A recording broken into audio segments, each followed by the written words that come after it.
साथियों नमस्कार। जैसा कि आप सभी जानते हैं कि हमारा नवीन शैक्षणिक सत्र 2025-26 प्रारंभ हो गया है और इस नवीन शैक्षणिक सत्र 2025-26 में कौन कौन सी अकादमिक गतिविधियों का संचालन हमें अपने विद्यालय में करना है, इसके बारे में आज मैं आपको जानकारी दे रहा हूँ। इस संबंध में राज्य शिक्षा केंद्र ने एक पत्र जारी किया है। ये पत्र मैं आपको दिखा रहा हूँ। राज्य शिक्षा केंद्र का ये राज्य शिक्षा केंद्र का पत्र क्रमांक 373 है, 10/3/2025 का ये आदेश है। और इस आदेश में जो अकादमिक गतिविधियां का संचालन होना है उनका विस्तार से इसमें वर्णन किया गया है। इसके बाद जो निर्देश अभी आपने देखे उसमें स्पष्ट बताया गया है कि हमारा 1 अप्रैल को हमारा प्रवेशोत्सव होगा।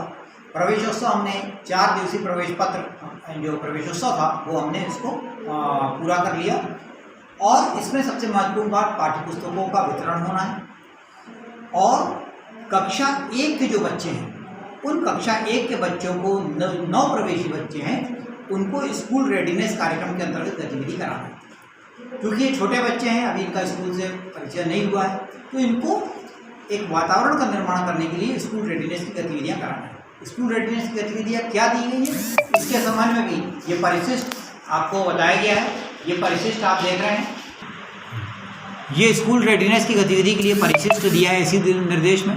जैसे पहला दिया हुआ स्थानीय खेल देखकर हम लोग उसमें खेल खिलाएं। फिर खेल गीत है, बहुत सारे दिए हुए हैं, तो कोई भी खेल गीत करा सकते हैं। इसके अलावा जो मिट्टी के खिलौने बनाने का है, पशु पक्षियों की आकृति बनाना, रसोई गैस के बर्तन इत्यादि, चूल्हा घर बनाना, कागज़ की जो कटिंग है इसमें फ्लावर कटिंग वगैरह ये करा सकते हैं। और कागज़ की फोल्डिंग, जैसे नाव बनाते हैं बच्चे, कागज़ की बॉल बनाते हैं, पशु पक्षियों की आकृति बनाते हैं, इस प्रकार की हर चीज़। इसके अलावा नोट इसमें दिया गया है कि शिक्षक अपने स्वविवेक से इसके अतिरिक्त भी अन्य गतिविधि करा सकता है, जिसका और साथ में उसमें ज्ञान भी प्राप्त होगा। इसके बाद में ये तो हमने कक्षा 1 के लिए 9 प्रवेशी बच्चों के लिए बताया। कक्षा 2, 3, 4 के जो बच्चे हैं ये पुराने बच्चे हैं, क्योंकि पिछले सत्र में भी हमारे यहाँ थे।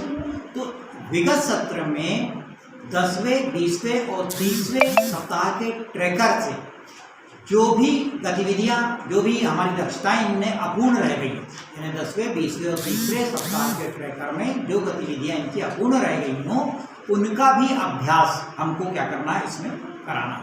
तो ये बात हमने कर ली कक्षा 1 की और कक्षा 2, 3 और 4 की। इसके अलावा सभी कक्षाओं में मूलभूत दक्षताओं के उन्नयन के लिए, क्योंकि हम देखते हैं कि मिडिल के भी जो बच्चे हैं उसमें भी मूलभूत दक्षताओं का अभाव दिखता है कई बार। तो मूलभूत दक्षताओं के उन्नयन के लिए जो हमारी जॉयफुल लर्निंग है, जॉयफुल लर्निंग का पूरा फोल्डर हमने यहाँ पर प्रसारित किया हुआ है। तो उस जॉयफुल लर्निंग में जो दिए गए निर्देश है उसके अनुसार गतिविधि कराकर हमें उनकी जो मूलभूत दक्षताओं के उन्नयन के लिए कार्य करना है। इसके अतिरिक्त बहुत सारी गतिविधियां हैं, एडग्रेड की गतिविधियां हैं, प्रोजेक्ट वर्क से संबंधित गतिविधियां हैं, जिसको हम लोग को ग्रीष्म अवकाश के बाद कराना है। तो उसके संबंध में हम लोग बाद में जानकारी लेंगे।